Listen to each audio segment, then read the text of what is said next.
Como mencioné también la vez pasada, el capítulo 13, 14, 15, 16 y 17 son parte de un mismo evento, aquella cena en el aposento alto, el Señor Jesucristo desarrollando su ministerio con sus discípulos hasta el momento que luego salieron de aquel lugar. Si ustedes dan vuelta las páginas hasta el capítulo 17, el versículo 1 dice: estas cosas habló Jesús y levantando los ojos al cielo dijo, y ahí Jesús ora por sus discípulos. Y en el capítulo 18, versículo 1, habiendo dicho estas cosas, salió con sus discípulos al otro lado del torrente del Cedrón. Entonces, como ustedes pueden comprobar, todos los capítulos que antes leímos desarrollaron un periodo largo del ministerio del Señor Jesucristo, pero ahora tomamos varios capítulos para horas, y así va a ser hasta el momento de su crucifixión, posteriormente resurrección. Ahora, en este capítulo 13, donde estamos, en la segunda parte, versículo 18 en adelante, hoy vamos a llegar hasta el versículo 30, tenemos como tema central la traición de Judas. La traición, saben que esa frase es ambigua, ¿verdad? La traición de Judas, alguien dice la traición del Señor. El Señor es traicionado, Judas es el traidor. Este personaje que tenemos en la Escritura, Judas, un discípulo del Señor, un apóstol del Señor, alguien que estaba en el círculo de confianza del Señor, de los 12 apóstoles, llegó a traicionarlo. Algo realmente rechazado, aún por aquellos que no tienen el entendimiento o el conocimiento de la ley de Dios. Aún las personas impías van a considerar la traición y el rechazo como algo de lo más bajo, ¿verdad? El típico puñal por la espalda. Ahora consideremos que este discípulo llamado Judas no era el único con ese nombre. Era un nombre muy común entre los judíos. De hecho, había otro de los apóstoles. En Lucas 6:16 nos dice Judas, hermano de Jacobo, y también Judas Iscariote, que llegó a ser el traidor. Este también era conocido como Judas, hijo de Simón. Y esta palabra Iscariote tenía que ver con Kiriot, una ciudad o una aldea de la cual él provenía, o se entendía que provenía de allí. Él era el único de los discípulos que no era galileo, como dijimos en el sermón pasado. El resto de los discípulos provenían de la zona norte de Israel. Este discípulo era de la zona de Judea.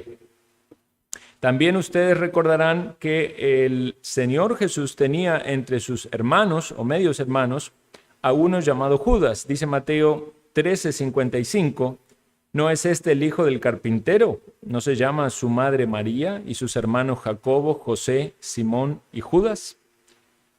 Entonces, vemos que Judas era un nombre bastante común.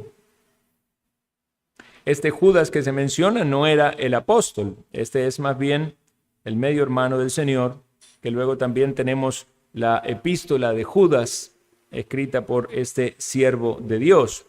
Entonces, como vemos, Judas tenía este nombre común, pero es caracterizado casi siempre con su segundo nombre, Iscariote,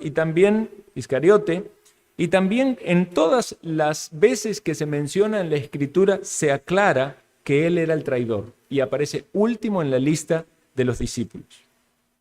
Y menciono esto del nombre, ¿verdad? Porque no es muy común, por lo menos en español, escuchar a gente que se llame Judas, ¿verdad? Y casi siempre uno lo va a asociar con el engañador o con el traidor, aunque ciertamente hay otras personas que tenían ese nombre en la Escritura. Incluso alguien mencionaba que en el arte secular o la literatura, Judas aparece como la persona que representa lo más repugnante en su forma de actuar. Traicionero, malvado, hipócrita, alguien astuto, alguien con mucha malicia. Ciertamente es una persona despreciable, pero hasta ese momento los discípulos no se daban cuenta de quién era realmente. Él se encargó de manejar todo con suma astucia y traicionó al maestro por 30 piezas de plata. Luego, arrastrado por su culpa, o podemos decir arrepentimiento en base a la culpa, no un arrepentimiento genuino de reconocer su pecado delante de Dios para reconciliarse con Él, sino por su vergüenza, Él decide, en cierto modo, poner fin a su vida al procurar cometer el suicidio, y como sabemos, algo que en cierto modo falló, porque dice el libro de los Hechos que cayó de cabeza y se reventó por la mitad y todas sus entrañas se derramaron. Así que él decidió colgarse, pero aún así murió finalmente por el golpe y el traumatismo de ese golpe. Entonces estamos viendo la tristeza de esa vida llegar a su final, ponerse en evidencia quién era, y cómo Judas despreció tanta gracia de Dios al estar cerca del Señor, al escuchar sus enseñanzas, al ver los milagros, incluso posiblemente como discípulo, como apóstol del Señor, a haber sido él un instrumento de bien en favor de otros, porque recordemos que el Señor llamó a los apóstoles y les dio poder, les dio autoridad, para que cuando fueran a comunicar las buenas nuevas, ellos también hicieran milagros. Vea qué trágico que puede ser el engaño del corazón, personas que están poniendo su confianza en cosas externas, en estar cerca del Señor en el sentido de una presencia física. Alguien puede confiar en que está viniendo a la iglesia y pensar entonces que está bien con Dios. Alguien puede confiar en estar en el grupo cercano del Señor. Alguien puede incluso hasta tener la confianza de ser miembro de una iglesia. Alguien puede quizás tener esa sensación de que es útil en las manos de Dios porque Dios obra a través de él. Judas podía pensar así de sí mismo, y eso uno lo oye con frecuencia, ¿verdad? De gente que está muy involucrada en el servicio, pero en lo profundo de su corazón no hay una relación real con Dios, no hay un verdadero arrepentimiento, no hay una verdadera conversión. Y entonces esto va manifestándose en una espiral descendente hasta el punto tal que ese engaño va dando cada vez más lugar al pecado y al diablo. Por eso dice el versículo 2 del capítulo 13, y cuando cenaban, como el diablo ya había puesto en el corazón de Judas Iscariote, hijo de Simón, que le entregase, es decir, que el diablo había actuado ya de alguna manera, aquí lo vemos de manera externa, pero de algún modo condicionando aquellas cosas que había en el corazón de Judas obrar para un mal mayor. Siempre el diablo va a buscar un mal mayor. Pero luego vamos a ver el diablo obrando desde adentro de Judas, porque dice que después que comió el bocado entró en él, es decir, eso fue una posesión demoníaca. ¿Cómo obra el diablo con las personas en este mundo? Las personas que no tienen a Cristo. Dice que son hijos de ira y están actuando, ¿verdad?, conforme a sus propios deseos. De esa manera también el diablo se aprovecha, conforme a los malos deseos que hay en el corazón de las personas y con las tentaciones que vienen de este mismo mundo, este sistema organizado que está en cierto modo bajo el maligno, y que el enemigo sabe muy bien cómo orquestar todas las trampas y tentaciones para poder llevar a las personas en esta espiral descendente. Judas era codicioso, era avaro, era ladrón. Su meta estaba en las cosas terrenales.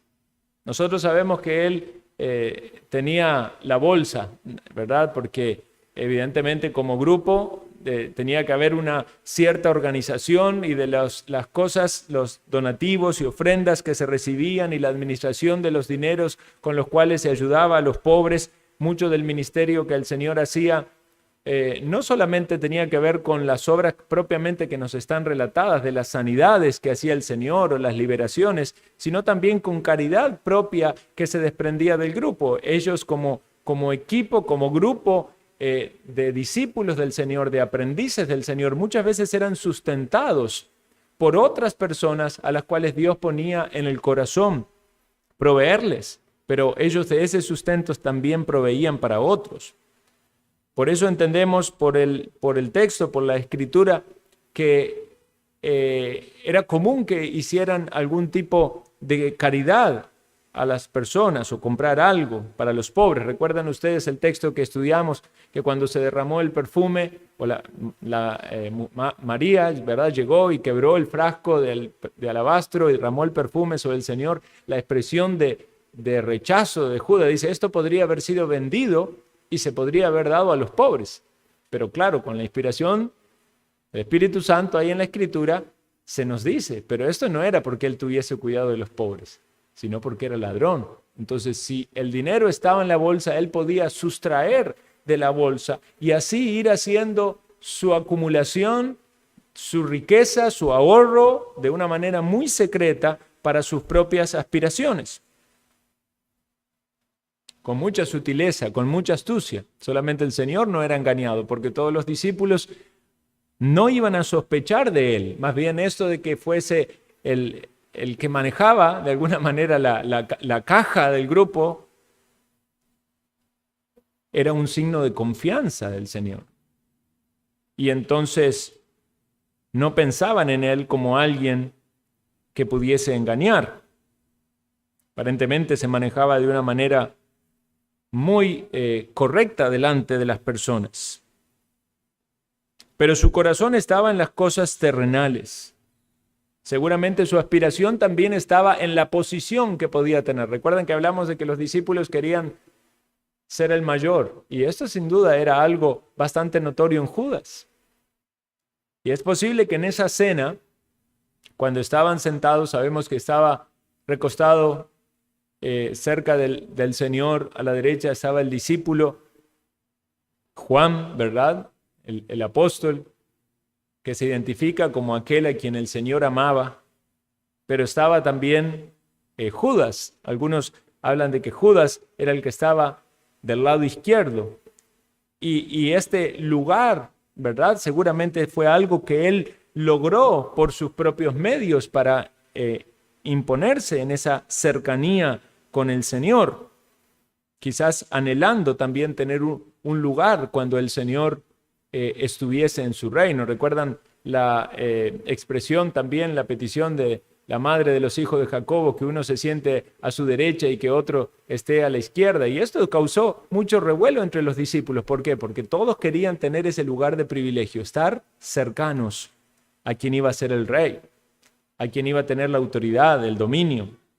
Pero ¿dónde estaba la vista? En las cosas terrenales, en un reino terrenal, en alguien que iba a dominar, que iba a tener poder y que iba a ejercer su señorío como lo hacían las otras personas, sobre todos aquellos que estaban, sobre quienes estaban en autoridad, con grandeza y ejerciendo su dominio sobre los otros. Pero ¿qué les acababa de enseñar el Señor en aquella cena? Meditamos sobre el lavado de pies. Ninguno quiso humillarse. Ninguno quiso agarrar la toalla, el lebrillo con el agua y lavar los pies, porque esta era una de las tareas más bajas que un siervo podía hacer. Lavar los pies sucios de esas personas que al caminar en esas tierras áridas de Palestina llenaban sus pies de polvo, de tierra, de suciedad. Entonces el Señor da algunas pistas allí acerca de que posiblemente entre ellos había alguien que le iba a engañar. Pero está de algún modo esto anticipado. No es tan claro todavía. Se va anunciando de manera anticipada. Por ejemplo, cuando vimos en el sermón anterior que en la charla con Pedro dice: el que está lavado no necesita sino lavarse los pies, pues está todo limpio. Y vosotros limpio estáis, aunque no todos. ¿Qué estaba diciendo el Señor allí? Ahí estaba anticipando de que había alguien que no estaba limpio en el sentido de la salvación, en el sentido del perdón de sus pecados, en el sentido de una correcta relación con Dios. No era que necesitaba la limpieza de los pies, era un problema ya del corazón. Esa era la situación de Judas. Entonces, sin duda, esta cena es una oportunidad no solo para que el Señor muestre su gran humildad y su servicio y enseñarle a los discípulos: si yo, el Señor, el Maestro, he lavado vuestros pies, también vosotros debéis lavaros los pies los unos a los otros, sino a su vez para que se mostrase a Judas como el ejemplo totalmente contrario, algo antagónico a la entrega del Señor Jesús, a la sinceridad de Jesús, al amor de Jesús. Del otro lado aparece Judas como el traidor, como el engañador, como aquel que es hipócrita, como el que es sutil. Y dijimos en su momento, el Señor también le lavó los pies a Judas. Vamos a leer el texto, hermanos, versículo 18. No hablo de todos vosotros, yo sé a quienes he elegido, mas para que se cumpla la escritura, el que come pan conmigo levantó contra mí su calcañar. Desde ahora os lo he dicho antes que suceda, para que cuando suceda creáis que yo soy. De cierto os digo, el que recibe al que yo enviare, me recibe a mí. Y el que me recibe a mí, recibe al que me envió. Habiendo dicho esto, Jesús se conmovió en espíritu y declaró y dijo: de cierto os digo, que uno de vosotros me va a entregar. Entonces los discípulos se miraban uno a otros, dudando de quién hablaba. Y uno de sus discípulos, al cual Jesús amaba, estaba recostado al lado de Jesús. A este, pues, hizo señas Simón Pedro para que preguntase quién era aquel de quien hablaba. Él entonces, recostado cerca del pecho de Jesús, le dijo: Señor, ¿quién es? Respondió Jesús: a quien yo diere el pan mojado, aquel es. Y mojando el pan lo dio a Judas Iscariote, hijo de Simón. Y después del bocado Satanás entró en él. Entonces Jesús le dijo: lo que vas a hacer, hazlo más pronto.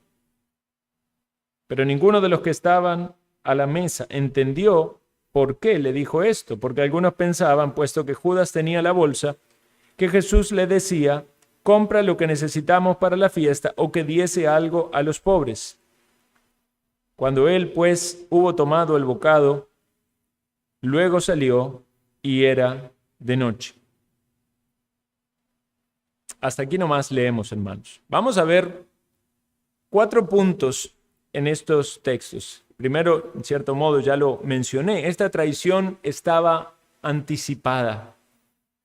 Esto no fue algo que tomó al Señor de imprevisto, como algunos pareciera que lo quieren entender, que el Señor entonces se sintió traicionado y se dio cuenta que lo habían engañado cuando vinieron a tomarlo preso. El texto claramente nos hace ver de que el Señor transmitió esto de una manera quizás no explícita, porque tampoco era oportuno para los otros discípulos que supiesen quién iba a ser el traidor de manera completa, porque esto hubiese llevado a ellos a tomar alguna represalia. Pero vemos que esto ya estaba siendo anunciado y todo acontece según el perfecto plan de Dios. Si vamos al capítulo 6 de Juan, acompáñenme por favor, versículo 70, dice: después de que el Señor había elegido a los discípulos, después de que muchos se habían alejado de él por la dureza de las palabras de la enseñanza de Jesús, después de que confronta a los discípulos y ellos también querían irse, pero Pedro reconoce que Jesús tiene palabras de vida eterna. Dice el Señor en el versículo 70, Jesús le respondió: ¿no os he escogido yo a vosotros los 12, y uno de vosotros es diablo? Y el versículo 71 nos aclara, hablaba de Judas Iscariote, hijo de Simón, porque este era el que le iba a entregar y era uno de los 12. Es decir, el Señor mismo lo escogió a Judas, sabiendo que Judas iba a ser el traidor. Y en cierto modo esto fue revelado a los discípulos, pero ellos no pudieron comprenderlo. En otra oportunidad también el Señor llama a Pedro Satanás, ¿verdad? Cuando Pedro se quería oponer a la cruz de Cristo. Entonces podemos llegar a pensar que podían entender esta expresión, uno de vosotros es diablo, de diferentes maneras. Pero ciertamente en este aspecto, al referirse a Judas, se refería a él de manera descriptiva acerca de cómo el mismo demonio, el mismo Satanás iba a guiar a Judas, tomar posesión de él para hacer el acto más atroz e injusto que pudiera haber en el mundo, participar en la entrega de Jesucristo, el Santo de Dios. En el versículo 18 que leímos, se nos habla precisamente de esa elección. Yo sé a quién he elegido. Y podríamos entender esto en un sentido más amplio. El Señor sabe a quién ha elegido, aún para la salvación, ¿verdad? Efesios capítulo 1 nos habla de que el Señor eligió según su voluntad, según su beneplácito. El Señor nos eligió a los creyentes para que seamos hechos hijos de Dios, para que seamos conformados a la imagen de su Hijo.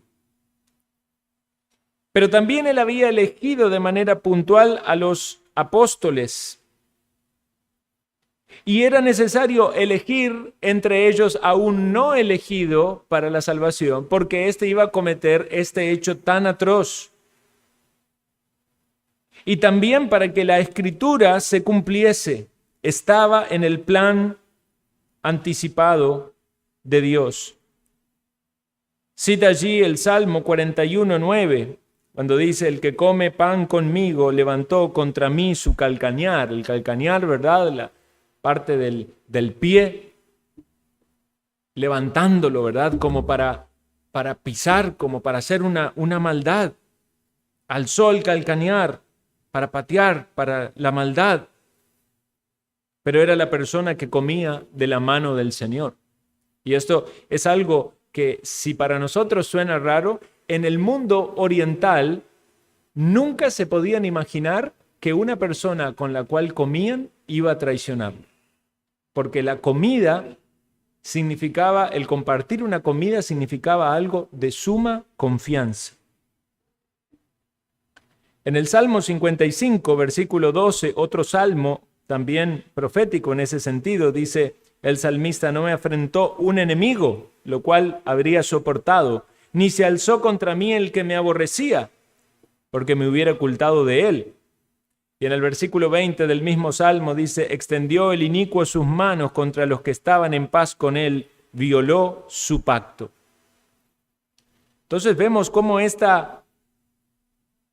este cumplimiento de la palabra en muchas profecías del Antiguo Testamento está aquí en esta historia de la traición de Judas, una traición anticipada. Por eso es importante que entendamos que al Señor esto no lo tomaba por sorpresa. Al punto tal que el versículo 19 nos quiere dejar en claro eso. Desde ahora os lo digo antes de que suceda, para que cuando suceda creáis que yo soy. ¿Qué podía pasar en la mente de los discípulos si ellos no eran instruidos previamente por el Señor de este acontecimiento? Podían pensar de que aún el Señor era desconocedor de los eventos. Podían ellos pensar de que el plan entonces de Cristo se estaba frustrando, que el mal había sido más fuerte y había vencido al bien. Pero el Señor lo dice antes para que en ellos haya confianza de que el conocimiento de Dios y el consejo de Dios, todas estas cosas estaban previstas.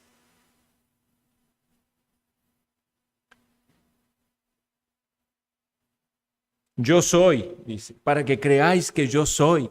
Aun cuando el Señor fuese tomado preso, aun cuando fuese castigado de manera injusta, tanto por los religiosos judíos como por los romanos, aun cuando fuese clavado en la cruz y aun cuando muriese, yo soy. Una clara manifestación de Jesús como el Mesías y como Dios mismo. Segundo lugar, vemos allí el versículo 20, dice, de cierto os digo, el que recibe al que yo enviare, me recibe a mí. Y el que me recibe a mí, recibe al que me envió. Y pudiéramos detenernos un momento en este texto y leer y pensar de que no calza mucho con su contexto. De hecho, algunos teólogos llegan a decir que los evangelistas a veces tomaban enseñanza del Jesús aisladas y las metían en alguna parte del texto, pero no creemos que eso sea lo más acertado. Entonces nuestra pregunta debe ser, ¿por qué tenemos estas palabras de Jesús allí? ¿De qué manera el Señor trae este texto en relación con el evento que está aconteciendo, que es el anuncio de su traición? Esta frase, de cierto os digo, esta manera en la que el Señor anunciaba algún dicho importante, algo sumamente de mucha importancia, de gran necesidad de atención, y parece ser también algo repetido, porque vean, el texto dice, el que recibe al que yo enviare, me recibe a mí, y el que me recibe a mí, recibe al que me envió. Entonces el texto nos está hablando de que el Señor envía a alguien y a esa persona alguien lo va a recibir. Y si alguien lo recibe, está recibiendo al Señor y está recibiendo también a Dios que envió al Señor. Esto nos hace pensar en el Mateo capítulo 10 y Lucas también capítulo 10, donde se nos habla de este envío a la misión que yo mencioné antes. Mateo 10:40 dice, el que a vosotros recibe, a mí me recibe. El que me recibe a mí, recibe al que me envió. Lucas 10:16, el que a vosotros oye, a mí me oye. Y el que a vosotros desecha, a mí me desecha. Y el que me desecha a mí, desecha al que me envió. Entonces, de algún modo, el Señor trae a colación este llamado a la misión, a ir y a proclamar las buenas nuevas, una vez más en contraste con la realidad de quién era Judas. Judas estaba ciertamente rechazando al maestro, y cuando rechazaba a su maestro y a su Señor, también estaba rechazando a Dios. Pero aquí viene el punto que entiendo que es sumamente necesario para los discípulos. Aun cuando el Señor fuese rechazado, aun cuando el Señor fuese traicionado por Judas, la comisión seguía siendo válida. La comisión permanecía.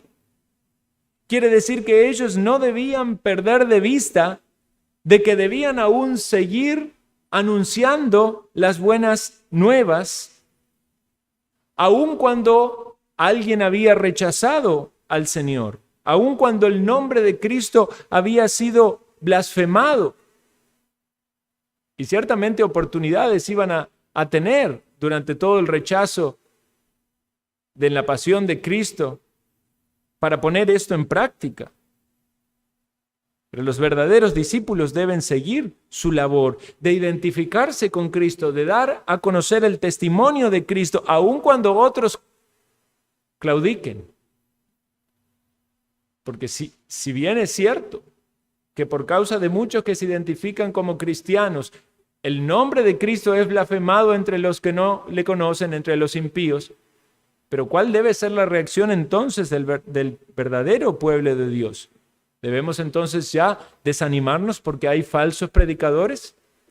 ¿Debe la iglesia de Dios sentirse derrotada porque surgen entre el pueblo de Dios falsos creyentes? ¿Qué pasa si se pone en evidencia que alguien de nosotros traiciona al Señor? Entonces, ¿la comisión deja de tener efecto? Claro que no. La comisión sigue. Por eso el Señor envía a su pueblo, y el que recibe al que yo enviare, recibe a Jesús. Y el que recibe a Jesús, recibe a Dios Padre. Los verdaderos discípulos deben seguir la labor y no caer en desánimo, aun cuando otros claudiquen. Qué triste es pensar en los muchos que se quedan en el camino. A veces pasa cuando uno ve esas fotos, ¿verdad?, de antaño, de todos aquellos que estaban en la iglesia en un momento. Bueno, nosotros somos una iglesia relativamente joven, pero a veces pasa con iglesias grandes. Ven una foto, ¿verdad?, de calendario de hace 10 años y mira, esta persona ya no está más. Mira uy, ¿te acordás se fue al mundo. Mira ¿no? Al final ya ahora se identifica como ateo. Y qué triste es eso.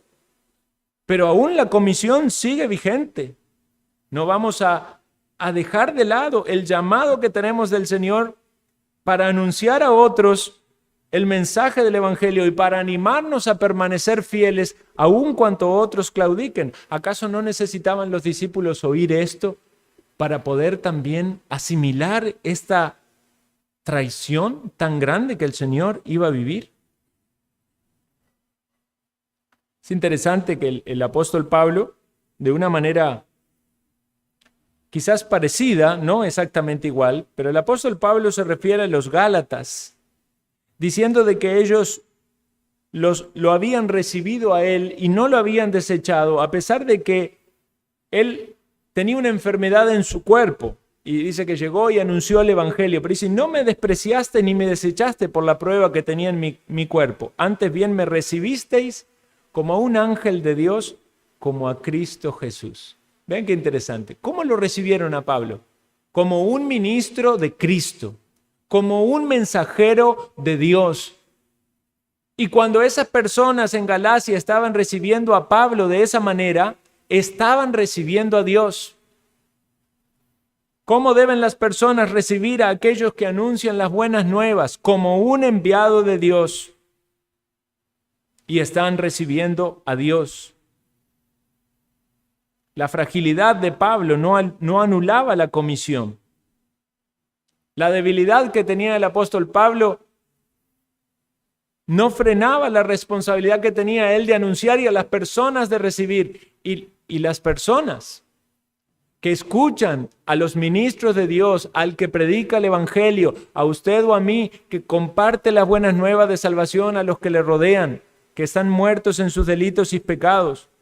Podrán argumentar de que hay muchos falsos cristianos, podrán decir que hay muchos falsos profetas, pero aún así tendrán que responder a Dios, porque es Dios que le está enviando a compartir la verdad, aun cuando ellos quieran excusarse en las debilidades que otros tengan. Debemos continuar adelante, hermanos. Una iglesia puede ser ciertamente golpeada si hermanos salen de la comunión de la iglesia, si se pasa por la disciplina eclesiástica, si hermanos tienen que ser excomulgados porque permanecen en falta de arrepentimiento y tienen que ser reconocidos como que no son verdaderamente hermanos en Cristo, porque cuando no hay un arrepentimiento genuino y sincero y no hay una disposición a someterse a la palabra de Dios en el marco de la iglesia, esa consecuencia viene. ¿Y qué pasará? ¿Qué pasará con esa iglesia que tenga que enfrentar eso? Caerá entonces en la debilidad de su testimonio, pensando entonces ya no hay ánimo para anunciar la palabra. No, es que ya el Señor fue traicionado, o nosotros fuimos traicionados, fuimos engañados. No. La iglesia debe seguir adelante. Todo responde al plan perfecto de Dios, aún el pecado. Aún el pecado más malvado de los impíos, aún, hermano, el pecado del propio creyente. Tristemente es nuestra responsabilidad, pero es parte de ese plan divino y cual Dios utiliza para cumplir sus propósitos. Dice entonces en el versículo 21, habiendo dicho esto, se conmovió en espíritu, una experiencia bien significativa en la humanidad de Cristo. Y dice nuevamente otra frase sumamente importante, de gran cuidado para estos discípulos. De cierto os digo, uno de vosotros me va a entregar. No solamente la traición fue anunciada, fue anticipada, también la traición fue anunciada. Y anunciada ahora de manera específica o explícita, uno de vosotros me va a entregar. Y esto causa un gran asombro entre los discípulos, porque se miran unos a otros dudando de a quién hablaba. Esta es la reacción de los discípulos, el asombro. ¿Cómo puede ser que uno de nosotros vaya a traicionar al Señor? Se preguntaban unos a otros quién era. Si uno lee los otros evangelios, ve allí que todos se preguntaban, ¿seré yo, Señor? Aquí solamente en Juan la mención es acerca de quién es, pero en los otros evangelios se dice, ¿seré yo, Señor? Incluso hasta el mismo Judas cae en semejante acto de hipocresía, aún sabiendo que eso estaba en su corazón y que él lo iba a hacer, de preguntar si era él el traidor. Vemos este asombro de los discípulos porque precisamente Judas había sido un maestro de la simulación. Alguien que pudo manejar perfectamente sus debilidades de manera secreta y oculta, de modo que nadie se diese cuenta. Y aparece entonces esta interacción entre Juan, que se identifica como el discípulo al cual Jesús amaba, y debemos entender esto como una manera humilde, Juan, de representarse a sí mismo. Porque él no está diciendo aquel discípulo que amaba mucho a Jesús, lo cual podría uno interpretar como algún grado de orgullo, ¿verdad? De que él amaba más a Jesús que lo demás, sino más bien que él se está identificando como aquel a quien Jesús amaba. Y eso es una realidad de cada hijo de Dios. Tampoco Juan dice a que Jesús amaba más. No estaba él reclamando un mayor amor de Jesús para él que para el resto. Simplemente se identifica como alguien amado por Dios. Y es bueno que usted se identifique así si es un cristiano, como alguien a quien Dios ama. Y alguien a quien Dios ama busca estar cerca del Señor. Y esto es lo que vemos en Juan. Buscaba estar cerca del Señor. Buscaba tener comunión con el Señor. Entonces Simón Pedro, que entendemos, como dijimos antes, esta cena, ¿verdad? Es la cena judía, con esa mesa bien baja, sentados reposando sobre un brazo, de manera tal de que quedaban cerca uno del otro, con una mano libre para poder tomar el pan o la copa o los elementos que hubiese en esa mesa. Como decía un pastor, un predicador, cuando usted ve el cuadro, ¿verdad?, de la representación de la última cena, dice, así no era, ¿verdad? Porque eso parece una foto casi que contemporánea de una cena occidental. No, ciertamente es muy diferente. De hecho, no estaban todos de un lado de la mesa, sino que estaban en ambos lados de la mesa. Y era posible entonces que Pedro estuviese del otro lado y por esa razón hubiese hecho señas, como se nos dice aquí, a Juan, que era el que estaba más cercano, para que le preguntase. Ahora entendamos que este tipo de diálogo allí de algún modo pasó desapercibido para el resto de los discípulos. Solamente Jesús sabía quién era y por medio de lo que le responde a Juan, Juan sabía, posiblemente quizás Pedro entendió también cuando luego Juan lo expresó. Dice entonces, versículo 24, hizo seña a Simón Pedro para que preguntase quién era aquel de quien hablaba. Él entonces recostado cerca del pecho de Jesús le dijo, Señor, ¿quién es? Él estaba muy cerca. Esto no lo escucharon los otros discípulos. Y Jesús dijo, a quien yo diere el pan mojado, aquel es. Era una costumbre también como parte de esta cena que tenían numerosos condimentos, hierbas, clases de salsas en las cuales los panes eran sumergidos, estos panes sin levadura. Y se hablaba de un pan especial que era casi que como un acto tradicional, mojar el pan y darlo a aquel que se consideraba como el agasajado o el agasajado por el anfitrión en esa cena. Entonces no es el mismo pan que luego repartió entre todos los discípulos, si bien la cena del Señor toma lugar en esto, es posterior a que Judas sale de la cena, pero este pan especial mojado se lo da a Judas. Otra razón más para que entonces ninguno de los discípulos pensase que Judas iba a ser el engañador. Pero desde el momento en que le da el pan a Judas, sin duda Juan lo sabía, posiblemente Pedro luego lo pudo entender. Y nos dice, mojando el pan lo dio a Judas Iscariote, hijo de Simón, y después del bocado Satanás entró en él.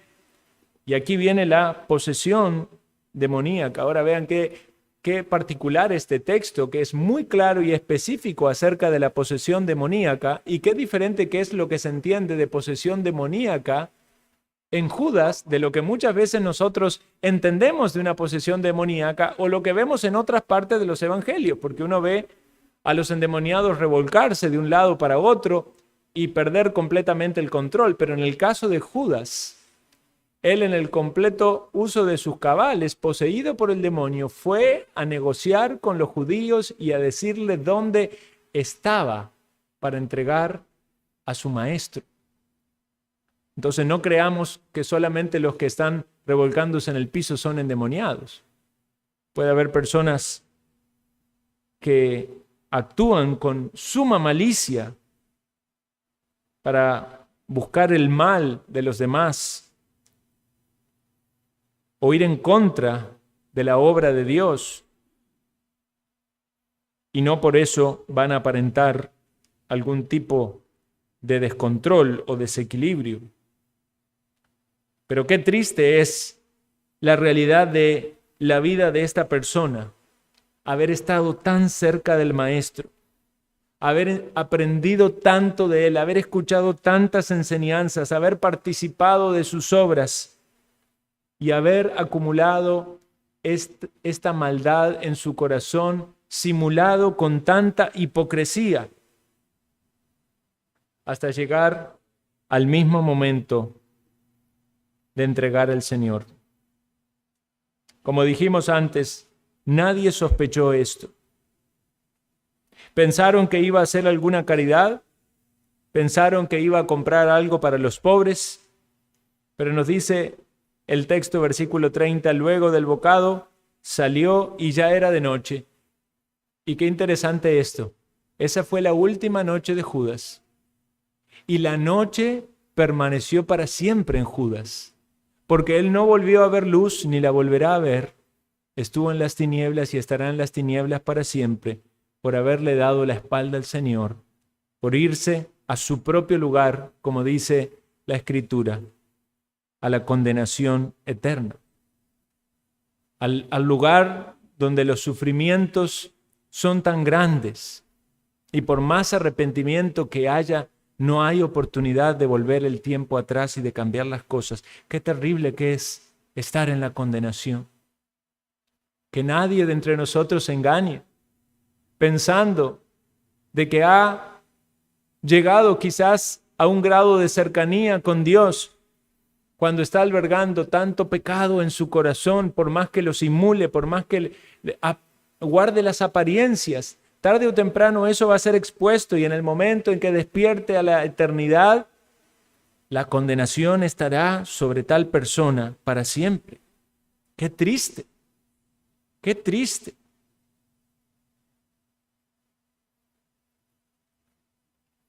Lo que vemos en este texto entonces es que la traición fue anticipada, la traición fue anunciada. Los discípulos no salían de ese asombro, pero finalmente el traidor es manifestado o revelado.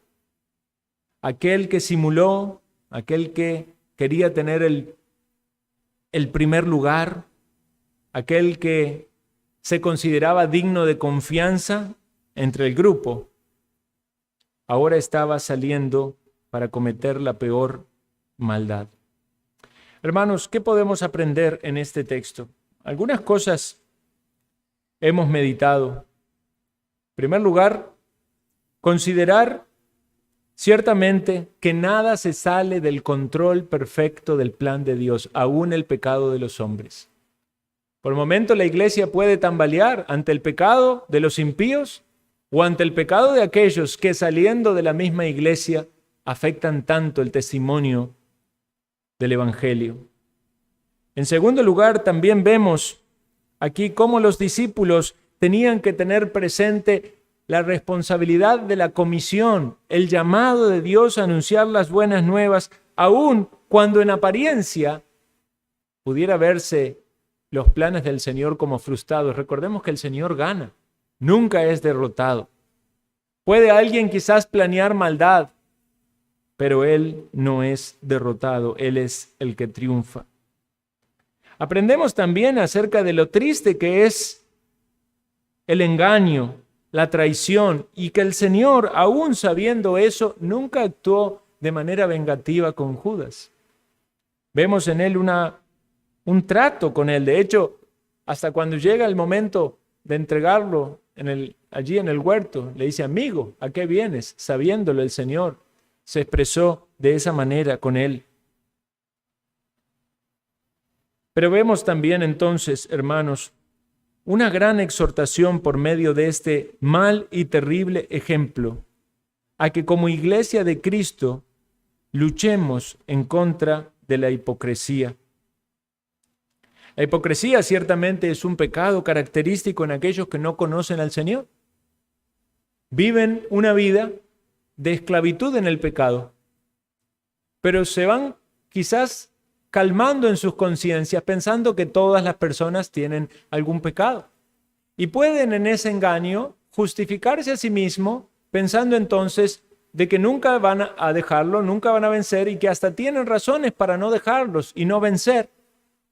Y esa hipocresía les lleva a la condenación. El Hijo de Dios también puede luchar con hipocresía, porque ciertamente si tenemos debilidades en nuestra vida, si no andamos conforme a cómo hemos sido enseñados, instruidos por la palabra de Dios, sabemos que no estamos cumpliendo todo lo que Dios nos pide en la palabra. Pero podemos caer en dos extremos. Uno sería divulgar todas nuestras faltas y más bien quizás hasta hacer tropiezo a otros. La otra sería caer en la hipocresía, simulando de que no tenemos ninguna de esas faltas. ¿Cómo debe entonces el creyente actuar? Bueno, ciertamente el creyente tiene que practicar la confesión. Buscar a Dios, confesar sus faltas, arrepentirse de sus pecados de manera constante y persistente. Cuando venimos a la iglesia y cantamos alabanzas al Señor, o escuchamos la palabra y hablamos con los hermanos, podemos estar proyectando una imagen de cómo nosotros somos. Pero en lo profundo de nuestro corazón sabemos de nuestras debilidades, de nuestros tropiezos. Es ahí donde el creyente tiene que analizar si realmente está viviendo una vida transparente delante de Dios y sincera delante de Dios. No queriendo aparentar delante de los demás ser más de lo que es.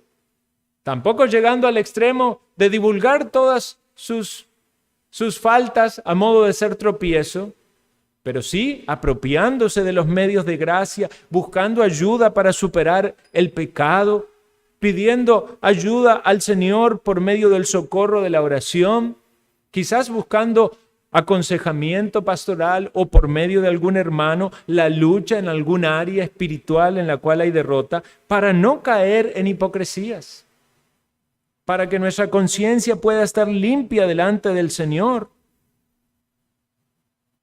Los fariseos eran muy hipócritas y esa hipocresía era manifestada en que ellos querían ser conocidos como gente superior, como alguien muy notable, como alguien de mucho, no solo conocimiento, sino piedad. Entonces hacían las cosas para apariencia delante de los otros. Y Jesús rechazó toda esa hipocresía. La hipocresía muchas veces es manifestada en medio del cuerpo de la iglesia o de la sociedad. Por eso tiene que ver también con otros pecados que son manifestados en las relaciones interpersonales. Quisiera que me acompañen a 1 de Pedro, capítulo 2, versículo 1, porque el versículo 2 es muy conocido. Nos dice que debemos desear como niños recién nacidos la leche espiritual no adulterada, para que por ella crezcáis para salvación. Obviamente esto nos anima a buscar la palabra de Dios, a crecer en el conocimiento de Dios. Pero vean lo que dice el versículo 1, 1 de Pedro 2:1. Desechando pues toda malicia, todo engaño, hipocresías, envidias y todas las detracciones. Es en este contexto donde en la iglesia de Dios puede haber tropiezos, cuando hay malicia, cuando hay malos deseos o actitudes hacia otro, cuando hay engaño, cuando hay hipocresía, cuando se envidian, cuando hay detracciones, cuando no hay una sincera comunión, un sincero amor fraternal. Hermanos, todos tenemos luchas, todos tenemos debilidades. Debemos ser misericordiosos unos con otros en nuestras luchas. Pero qué terrible cuando hay toda una apariencia que se sostiene, que brota de un corazón que está lleno de otros pecados, como era en el caso de Judas, la codicia, la ambición, las metas terrenales. Claro, se estaban frustrando cuando aquel que iba a ser el rey iba a la cruz, cuando estaba anunciando su muerte. Qué terrible que eso pase en alguien que verdaderamente es un cristiano, y podemos ceder, no permanentemente. Los cristianos seremos renovados para arrepentimiento, nos dice la confesión. O sea, el Señor nos dará arrepentimiento. El mismo Pedro rechazó al Señor y lo negó, pero fue renovado a un arrepentimiento genuino. En el caso de los impíos eso no es posible. Van a su juicio eterno, a su destino eterno. Pero como creyentes, ¿qué debemos hacer? Desechar. ¿Qué hace usted con la basura? La desecha. ¿Qué debemos hacer con esa basura de nuestro corazón? Si hay simulaciones, si hay apariencias pecaminosas, debemos desecharlas. No al punto tal de sincerarnos, como digo antes, nuestro pecado discúlpeme hermano, pero yo la verdad que yo a usted lo odio. No sea tan sincero. Confiese su odio, confiese su pecado, pero tampoco le diga cuánto te amo cuando detrás de su lengua está el veneno de la hipocresía. Debemos pensar seriamente que este pecado es terrible, es el pecado con el cual el Señor fue apresado. La traición sustentada por esa hipocresía de Judas. A propósito, la Escritura nos dice que si no amamos a nuestros hermanos, todavía estamos en muerte. Qué triste pensar que alguien realmente tenga un amor por los hermanos superficial y que no sea un amor que brota del amor de Cristo derramado en los corazones.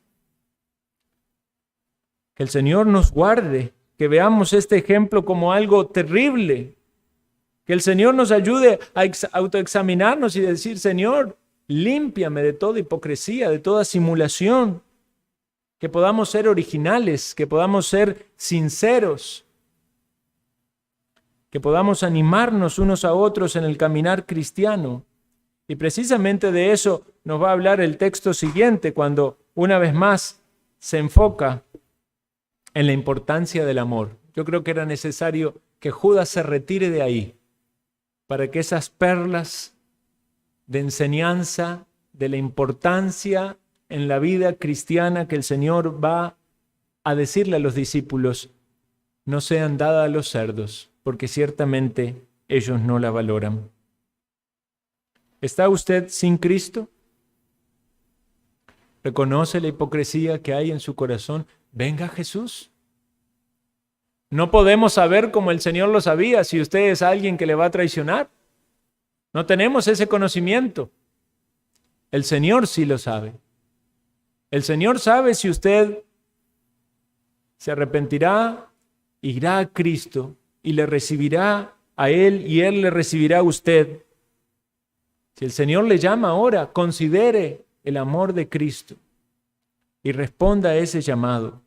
Y como pueblo de Dios, aprendamos de este triste ejemplo para mantenernos bien lejos en la piedad cristiana de todo lo que significa esta hipocresía y esta simulación. Oremos.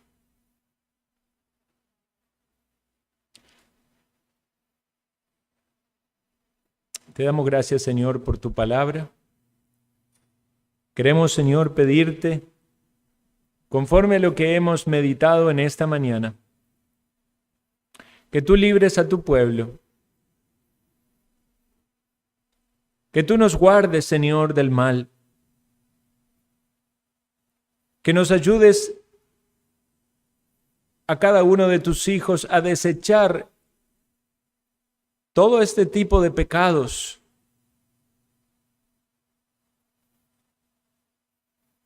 que traen, Señor, en medio de tu pueblo enemistad, separación, desconfianza.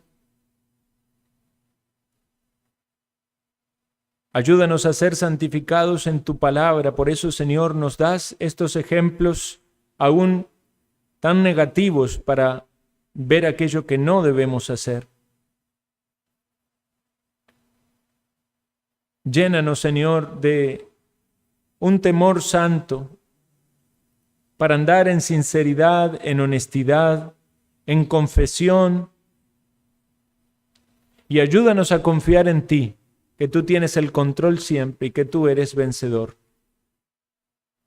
Límpianos, Señor, de todo pecado, para que con limpias conciencias, con corazones arrepentidos que crecen en ese arrepentimiento, podamos adorarte. Y si entre nosotros hay personas, Señor, que presos de la hipocresía en su vida, aún no vienen a Cristo buscando el perdón de sus pecados, oh Señor, si tú les tienes aquí, confiamos en que hay esperanza, en que les llamarás, moverás esos corazones al arrepentimiento y a la fe. Te lo suplicamos. En Cristo Jesús. Amén.